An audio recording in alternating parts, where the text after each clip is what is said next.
It's going to be a busy and important offseason for the Houston Texans, but where should they be putting their priorities in this offseason to make sure they are a better football team in 2026?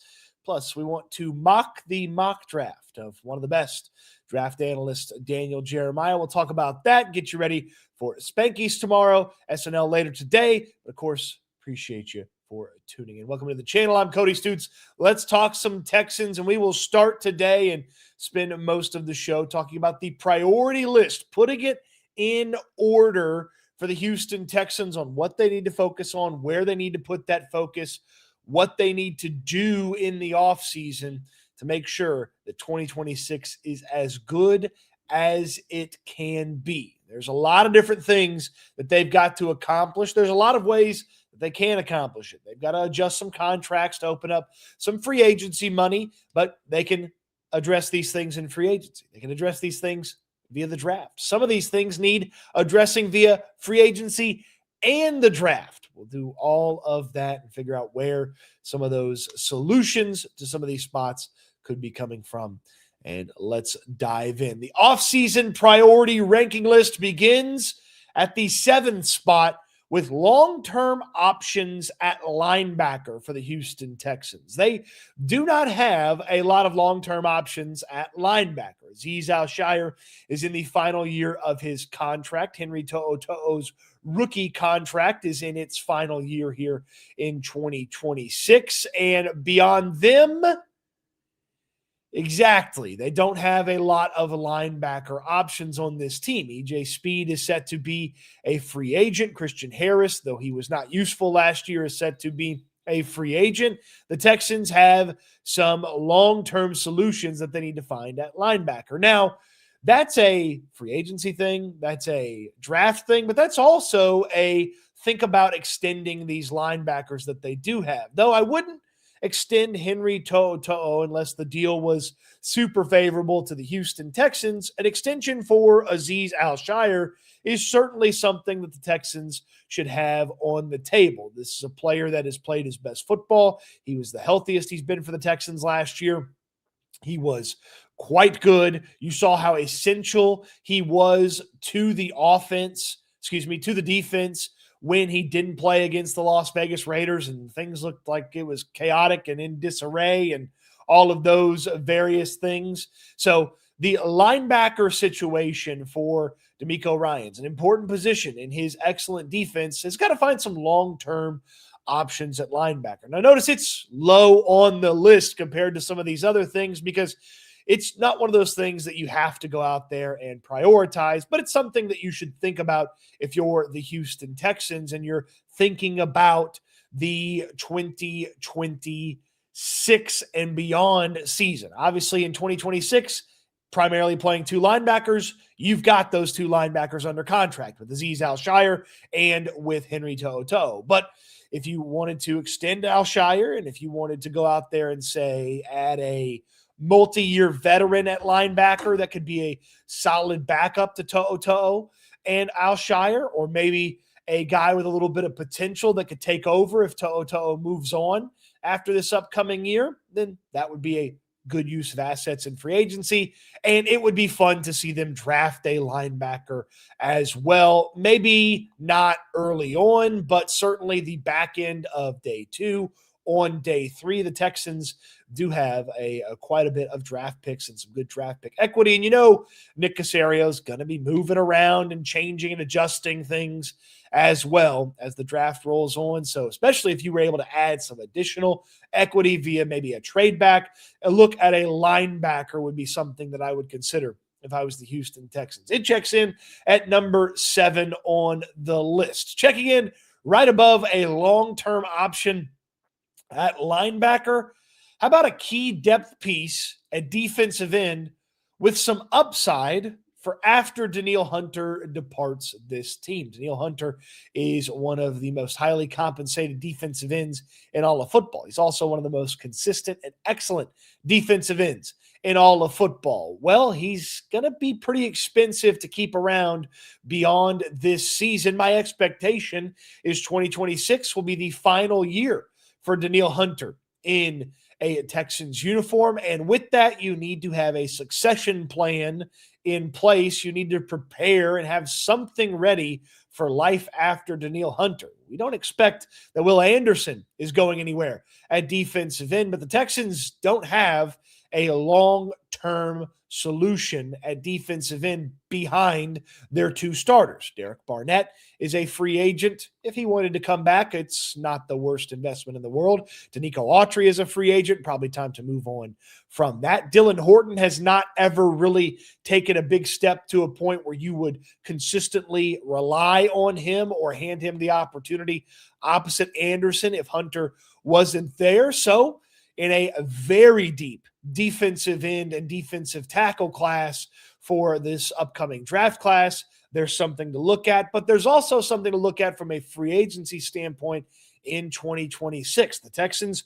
rotate those defensive ends. They like to do the hockey line change from time to time. Well, you've got to have bodies, and the Texans just don't have the bodies at defensive end right now. They've got Dylan Horton, and that's it. They don't even have some guys that are like didn't play last year or practice squad guys. So you could probably use a veteran to help you out and maximize 2026 behind Danielle Hunter and Will Anderson. But in addition to that veteran, I would invest a draft pick if it fell the correct way in a defensive end that maybe, just maybe, could end up with the potential to play in Danielle Hunter's spot in year 2 or maybe even year 3 of his career. You won't have the luxury of having super expensive defensive ends when Will Anderson becomes a super expensive defensive end. So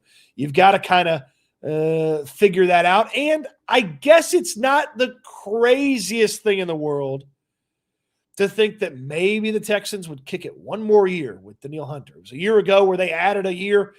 Maybe they would do just one more year with Danielle Hunter. That would help with a kicking this requirement and this need and this priority down the road a little bit. But I got a hunch that Danielle Hunter's playing his final season with the Texans. And with that, you need a plan after Danielle Hunter. Next up on the offseason priority rankings, long-term options at linebacker, key depth piece of defensive end with some upside after Danielle Hunter's departure. How about starting safety next to Kalen Bullock? This is a situation where the Texans thought they had their starting safety last year in C.J. Gardner-Johnson, and then after 3 games, bye-bye, not good enough, didn't play his position, didn't do what DeMeco Ryans wanted him to do in the defense, and the Texans moved on from him.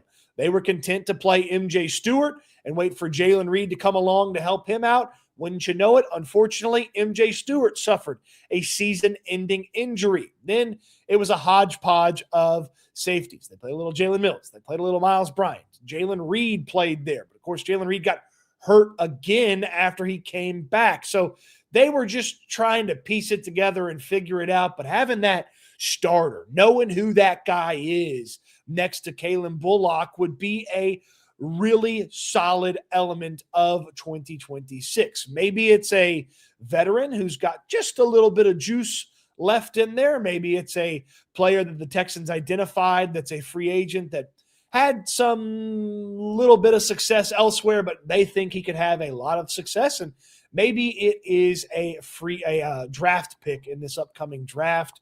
Though I would think if they're drafting a player, it's kind of to be a committee at that safety spot more so than to be a starter. And DeMeco Ryans' defense is predicated on all 11 guys do what the defense asked them to do what they're supposed to do. If C.J. Gardner-Johnson had done what he was supposed to do early in the season, maybe the Texans have one more win. Maybe things are going through NRG Stadium instead of the Texans going on the road so much. Maybe things would be a little bit different for the Houston Texans if they'd had a starting safety that they really liked, really trusted, and had some experience that they could place there.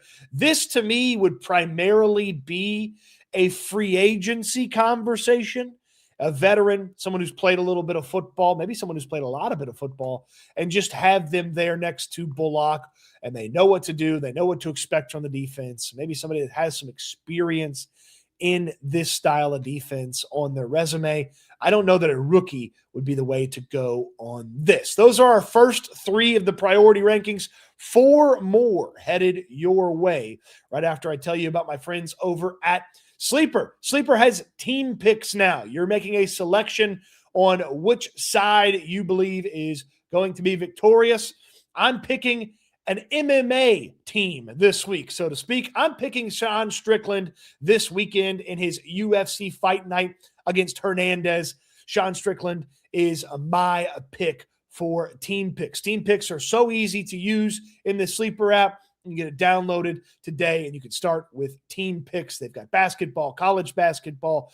They've got MMA, so many different things. You can even start in your predictions with the NFL and college football. Team picks are here this weekend. I'm picking Sean Strickland to win at UFC Fight Night. You can get to Sleeper at the link in the description down below. The priority rankings continue as we roll on here. We've already gotten a need for a long-term option at linebacker, a key depth piece at defensive end with some upside after Daniil Hunter, starting safety option next to Kalen Bullock. Let's add to the list right now a different look to the tight end room. Now we're getting a little bit higher in the gotta have it portion of the priority rankings. You need more from this tight end room.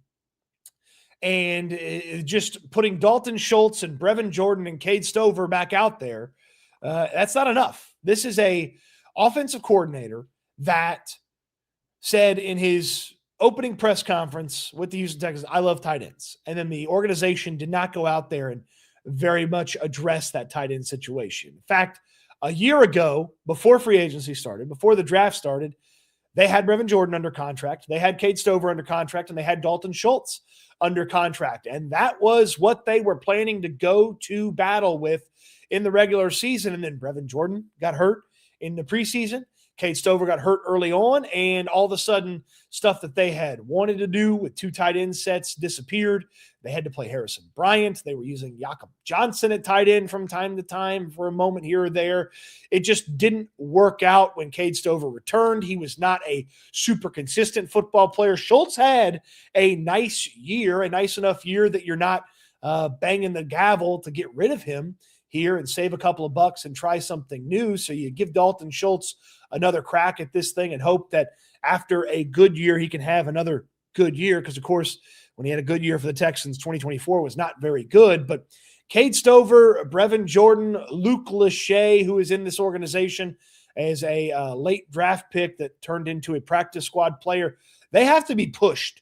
They have to be pushed. You have to put players in that tight end room that can push those guys, that can maybe push Cade Stover off this roster, that can maybe push Brevin Jordan off this roster, that could maybe be the veteran tight end in the room after Dalton Schultz's time with the Texans is over. There are lots of options in free agency. There are numerous options in the draft. I would be interested in adding 2 additional names to what the Texans already have in the organization. Again, they already have Dalton Schultz, they already have Brevin Jordan, and they already have Cade Stover under contract, and they already have Luke Lachey under contract. I would add a veteran, someone who's played a lot of football, maybe somebody who's previously played for an offense that Nick Caley was a part of. Looking at you, Tyler Higbee. And I would add a rookie as well. If Kenyon Sadiq from Oregon falls to you in the first round, think about it. If Eli Stowers from Vanderbilt is available, think about it. If one of these other numerous fun, interesting, intriguing tight end names pop up, think about it. I am intrigued by this tight end class. I don't like it as much as last year's tight end class, but I'm intrigued by this year's tight end class. I'd like an old guy and I'd like a young guy added to the equation that they already have at tight end. Tight ends are going to make CJ Stroud's job easier. They're going to make the running backs' jobs easier. They're going to make the offensive line's job easier. And they're going to make the wide receivers' jobs easier if they are solid. You don't have to be excellent at tight end. You just have to be more solid than you have been the past couple of seasons. And even last year, 2025 was a little bit better than 2024. You need more out of the tight end situation. So a different look to the tight end room is a priority, and it is priority number 4 on the list for me. Priority number 3 on this list, talent and long-term options at defensive tackle. This is something that the Houston Texans have kind of patchworked together since DeMeco Ryans has arrived and been the head coach of the team. In fact, just a year ago, about this time, the Texans had 2 players under contract at defensive tackle. A year ago, right now, they had Tommy Togiai and Tim Settle under contract at defensive tackle with a few other names that were just kind of hanging around. Guess what they have right now? They have 2 players under contract right now at defensive tackle, Mario Edwards Jr. and Tommy Togiai, with a couple of other names just kind of hanging around. Keontae Hamilton was a draft pick last year, got hurt in the preseason. Junior Tafuna was an undrafted free agent who spent the year on the practice squad. So there's some names that have been in the building, and maybe you give them an opportunity in training camp, but that doesn't solve the defensive tackle solution. You need bodies. And it would be nice, considering Mario Edwards Jr. has got an expiring contract at the end of this upcoming season, and Tommy Togiai has got an expiring contract at the end of this upcoming season. It'd be nice to have some long-term options at defensive tackle. I mentioned it earlier when we talked about the defensive ends. This is a loaded defensive tackle class. This is a deep group at defensive tackle. There are some very interesting and intriguing and fun players. Guys like Peter Woods from Clemson, Caden McDonald from Ohio State, Caleb Banks from Florida, Lee Hunter from Texas Tech, Christian Miller from Georgia, Dominique Orange from Iowa State, Dante Corleone from Cincinnati. There are lots of names, and you could find a starter, a key rotation piece early in the draft, and then maybe you swing back around with another defensive body later on at the defensive line spot. Again, Togiai, Mario Edwards Jr., those are guys that have a contract that expires this year. With the contract set to expire, you might want some long-term options. Maybe there's even some free agents that you would want to chase a defensive tackle. I got a couple of names that I'd be intrigued to see what the Texans might do if they add that. And it'd be nice to have just a little bit more of a veteran body. So you've got a couple that you feel good are going to be on the roster. Go ahead, add maybe 2 veterans and 2 rookies, 6 defensive tackles, and battle it out. Ultimately, you end up with 5. I feel like that's a pretty good spot to be in there if you're the Houston Texans. So talent and long-term options at defensive tackle checks in at number 3. That means we have 2 things left to get to on the offseason priority rankings, and we'll get to them right after your comments, your questions, and your joys and your concerns. Please visit us at Spanky's tomorrow, a live broadcast tomorrow from Spanky's, the Combine send-off, getting you ready for free agency, getting you ready for the NFL Scouting Combine, and plenty of things to talk about as the offseason really kicks into a fervor next week in Indianapolis at the Combine. Come out to Spanky's, have some pizza, some wings, some tater kegs. Maybe you want the fried mushrooms. Have some beverages. They got Pepsi Zero, which is one of my go-tos there. And we'll have some great prizes and giveaways for you as well. So do not miss Spanky's for an off-season visit at the pizza joint that we love tomorrow, February 20th. So very excited for that. So, your comments, your questions, your joys, and your concerns. And we start with the super chat from Beta Aaron, who is the antithesis of Alpha Aaron. And he says, man, I miss Steven Nelson, with a sad face.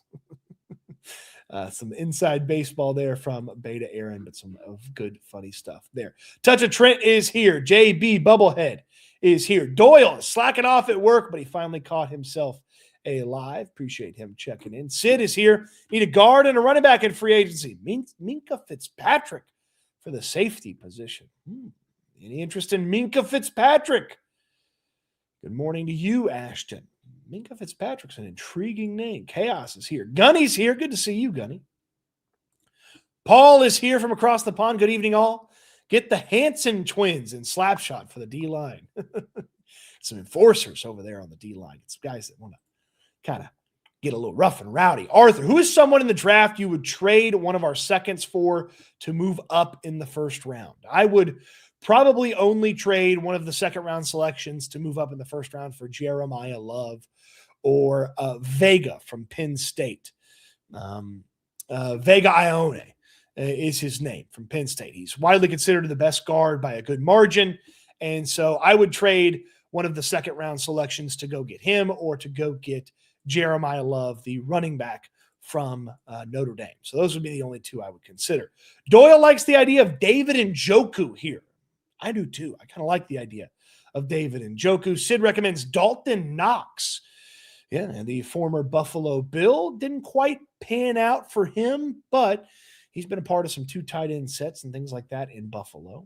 G Monies, sorry if you already answered this at some point, but do you think investing in a running back or lineman is more important? Well, G Monies, appreciate you for the Gary Payton, John Stockton-esque assist here, because if you've been paying attention to the channel here this offseason and really throughout the course of the season, if you've been looking, if you've been thinking about the offseason for the Houston Texans, then it's been clear and evident exactly what the top 2 needs for the Houston Texans are in this upcoming offseason. And we will get to those right now. O-lineman or running back? Well, checking in at number 2 on the list here, the offseason priority rankings, a complete and talented running back room. Now, this is not just one player. The Texans need to put together a complete and talented running back room. Currently, as far as running backs that I would trust to go out there, play an NFL game, they have Woody Marks and Jawar Jordan. Nick Chubb is a free agent. Dare Ogunbowale is a free agent. And Joe Mixon is a cut candidate for this team. The chance that they move on from Mixon, very, very high. They should move on from Joe Mixon. They do not need to have a player that had an entire season with a mystery foot injury, missed time, be a guy that they rely on. So how do they go about building a complete and talented running back room? I feel like it is built with veterans and it's built with additional draft capital at the running back spot. Woody Marks is best cast as a complement back, not a lead back. So finding a lead back, either Kenneth Walker or Breece Hall. I have a poll in the chat right now for you to vote on. Either Kenneth Walker, Breece Hall, Javonte Williams, Rico Dowdle, Travis Etienne. There's various names in free agency from a veteran standpoint. In the NFL draft, there will be running backs that get even more impressive and exciting than what we've already talked about. We've mentioned the name Jadarian Price a couple of times, the backup running back from Notre Dame. He's an impressive specimen. Jonah Coleman from Washington, short and stout. Emmett Johnson from Nebraska. The Penn State duo, Nicholas Singleton and Katron Allen. I call him Mr. Universe, Mike Washington Jr. from Arkansas. There are names that will be intriguing in this draft from a running back standpoint. Even using a late pick, something in the 7th round, on a player that could be the next Dare Ogunbowale for you. You have to build and put together a complete running back room. They have got to be better running the football. A top 10 worst stuff percentage in football last year. Rushes to go for 0 or negative yards. The 2nd worst success percentage in football on the ground. Some of that's the offensive line. Some of that's the talent at running back. No Nick Chubb on his last legs with a little bit of juice left in the tank. None of that. None of that. Go get somebody with some heat to their game, some explosiveness to their game, be it Kenneth Walker or Breece Hall. We'll close the poll here in just a second. Make sure you get your vote in the chat. And figure out exactly what you're going to do to build out a complete running back room. It can't just be add a running back. You've got to build out a complete and talented running back room. So if you've been paying attention, from the long-term options at linebacker to a depth piece at defensive end to a starting safety to a different look to the tight end room to a long-term and talented options defensive tackle to a complete and talented running back room, the top priority, as it was last year, it remains this year. The Houston Texans still need a continued improvement of the offensive line. They have one spot accounted for with the name written in pen on the spot. That is Ariante Ursary at left tackle. Ariante Ursary at left tackle is the only spot that you can write in pen. Everything else is in pencil. Where's Titus Howard going to play? Are they going to bring back Ed Ingram? Is Jake Andrews the unquestioned center for this Houston Texans team? Are they going to bring in a veteran to challenge him? Are they going to bring in a veteran to go ahead and just supplant him? Are they going to draft a rookie to challenge him? What's the plan at right tackle? It can't be Trent Brown, can it? Are they going to bring in a veteran right tackle? There's not a lot out there. Are they going to draft a rookie and throw him out there like they did to Ariante Ursary last year and hope and pray that the success happens? They did not push the pile and move bodies in the ground game well last year. They were a reason why the rushing attack was not as good as it could have been. They had some moments. Certainly the Pittsburgh game was a good one on the ground, but they can run block better and they can pass block better. They ended up in around the top 10, top 12 for some of the pass blocking stats. Some of that was the offense. Some of that was the quarterback getting rid of the football fast enough. It wasn't just them blocking better, though they did overall block better than the previous season when the offensive line was a huge leaky sieve that kept them from doing anything as a team. But the continued improvement of the offensive line is the top offseason priority. They need to spend money in free agency on that. They need to spend draft capital on that, find starters in either free agency or the NFL draft. My preference is to find a couple of key offensive linemen, perhaps a starter and a key backup in free agency, and then find another starter via the draft. I don't want too many young guys on this offensive line. Remember, it's really just Jake Andrews' second year playing. I know he's been in the league for a few years, but really just second year playing. Ursary's second year playing. So I don't want two more young guys and Titus Howard to be the offensive line. I'd like for them to go out there, spend on a veteran, maybe trade for an established player like the Bears did an offseason ago when they traded for Joe Thuney and Jonah Jackson from the Los Angeles Rams. Go find and identify those players, trade for them, assign them in free agency, or ultimately hope that the draft falls your way and draft those players and continue to improve this offensive line. From top to bottom, bottom to top, this to me is the offseason priority rankings list. Now, there's some small things that didn't make this list, but these are the 7 important things for me the Houston Texans need to accomplish this offseason. We've still got to mock the mock, get to some of your comments, questions, joys, and concerns, like the Rhino, who says, Dawson Knox, the former Bills tight end, would be a good pickup. I like the idea of Dawson Knox. And Dawson Knox, a rookie, and you could figure out the tight end room and make it okay, make it a little bit better. Panda lean in my cup. Stoots, next time you host SNL alone, screenshot Landry's stream, steal his backdrop, buy an old Astros hat, do a segment pretending to be him calling everyone a meat rider, and don't tell him about it. If I had a little bit more time to plan, I suppose I could. That's funny, Panda. I will be on SNL this afternoon by my lonesome, and we'll talk a little bit more about this draft and this offseason and some other fun things. And I'll put together what I feel are the 4 super unlikely but super crazy things that the Houston Texans could do. We'll talk about that at 4 o'clock for SNL. Appreciate the a message there. Panda LP King, good to see you. Miles and that yak, appreciate you. Mike's book reviews. He does a fantastic job reviewing books here on YouTube. I encourage you to check out his channel. He says, I feel bad for Breece Hall if he's held hostage by the Jets. That's business, I guess. Yeah, that ultimately is business. If Breece Hall gets the franchise tag, the Texans, as well as many others, would not have an opportunity to sign him. Let's go ahead and end that poll and get the results. The chat today, which running back would you want the Houston Texans to sign in free agency? Breece Hall, a big-time winner over Kenneth Walker III.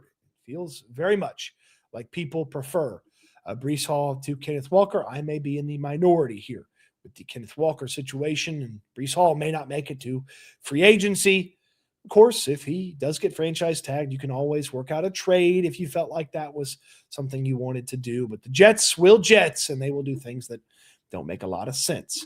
Santana Carrera, Kenyon Sadiq, the tight end from Oregon, would be good. It would be very fun to see what Kenyon Sadiq would do in this offense. He would be right away a tight end that you could put on the field to both block and catch the football. Miles in that yak. I would like to draft Katron Allen from Penn State if he's available to us in the later rounds. Katron Allen got comped, I believe, to prime Nick Chubb by one of the draft guys. Like, his upside is basically being Nick Chubb. Again, if you got good Nick Chubb from Katron Allen for 3-4 years, that would be fantastic. Brohawk likes Indiana running back Kalen Black. Kalen Black not going to the combine because he was not invited is very annoying to me. Kalen Black, to me, is going to be a late-round pick. He's going to be a day 3 selection, and he's going to help a football team play good football in 2026. And I hope that team is the Houston Texans. He was excellent at Indiana. He was excellent on this incredible run that the Hoosiers had this year. I know Fernando Mendoza gets almost all the love for the Hoosiers, but Kalen Black was very, very good and a key piece to what they accomplished at Indiana. And previously before that, James Madison. I really like him. I believe in Kalen Black being a useful football player, and I would like the Texans to get him late in the draft. Chaos asks, is Devon Achane a free agent? He is not. He is not. I have to imagine that it would be tough, but not impossible, to pry him away from the Miami Dolphins. Frazier Gaming, I feel like British Brooks should be our fullback and also take over the Dare role for special teams. Yeah, Brooks could certainly add some special teams usefulness to his resume, and I don't know how much they're going to use the fullback or how much they need the fullback, but he could do it, I suppose. Claude says, I don't think we need to get a Lee Hunter or a Caleb Banks or a Kenyon McDonald at 28, 38, and 59. The big citrus from Iowa State, Dominique Orange, should be fine and available at 69. Let's get a guard, a tackle, and a running back in those first 2 rounds. I certainly understand waiting on defensive tackles. There's going to be some fascinating and interesting names. I'll be excited to see how the combine starts to kind of organize these players, and going even deeper than some of those names that you mentioned. Guys like Chris McClellan from Missouri should be available late 3, early 4. Grayson Halton from Oklahoma, late 3, early 4. Tim Keenan from Alabama, Rayshawn Benny from Michigan, Zane Durant from Penn State. Not all of those guys are going to fit the Texans or be a super useful player right away, but I certainly understand waiting. Doyle asks, can the Texans afford Tyler Linderbaum? Linderbaum reportedly will make anywhere from $18 to $23 million per year in average annual value. That will blow away previous center numbers, but Linderbaum is very good. Can they right now? No. They need to do some contract gymnastics to get to a point where they can afford him.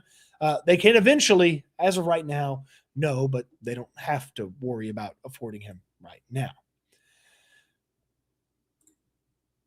Chaos says, Price is right. I like he got special teams also. That's Jadarian Price from Notre Dame. He can return kicks is what Chaos is talking about. Okay. At noon, Daniel Jeremiah will have a conference call talking about the NFL draft. I will be present in that conference call. Before that, let's talk about Daniel Jeremiah's latest mock draft. No surprise here. Fernando Mendoza is going number 1 to the Las Vegas Raiders. If you look at a mock draft and Mendoza is not going number 1, close out of that window. Texas Tech's David Bailey.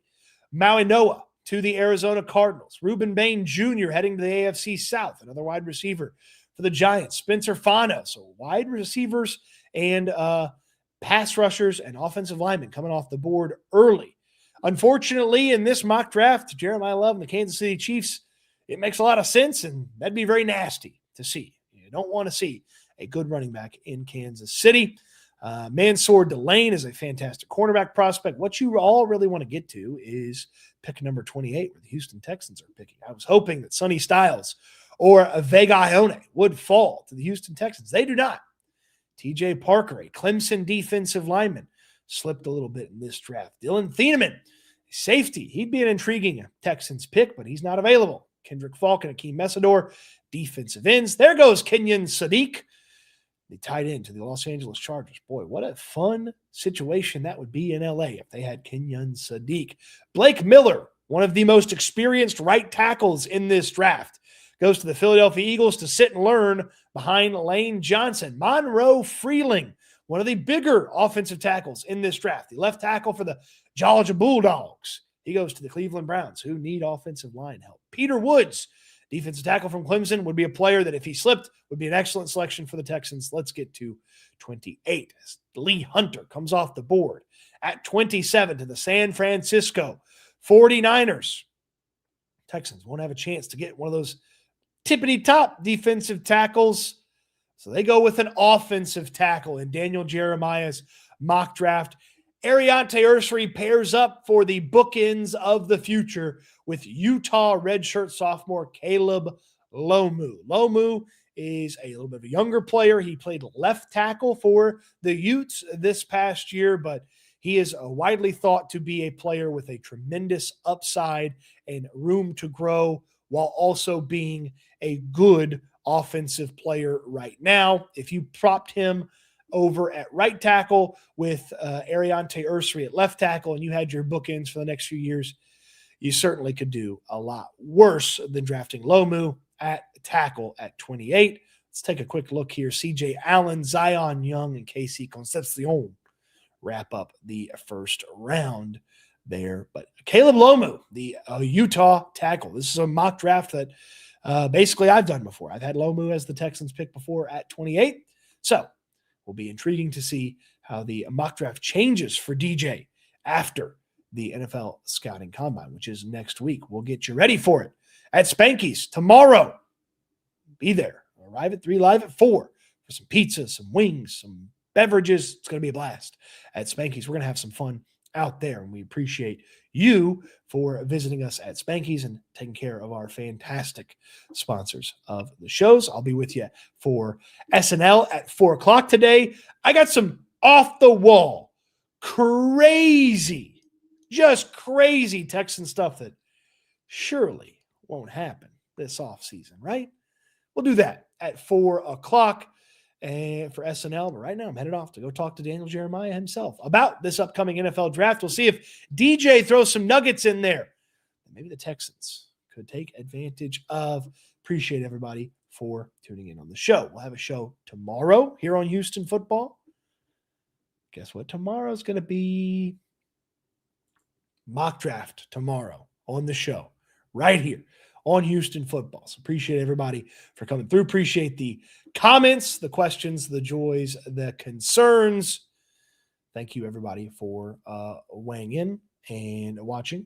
And we'll talk to you tomorrow. We'll talk to you at 4 o'clock for SNL. And we end the live stream the same way each and every time. This is my hope for you. This is my charge for you as well.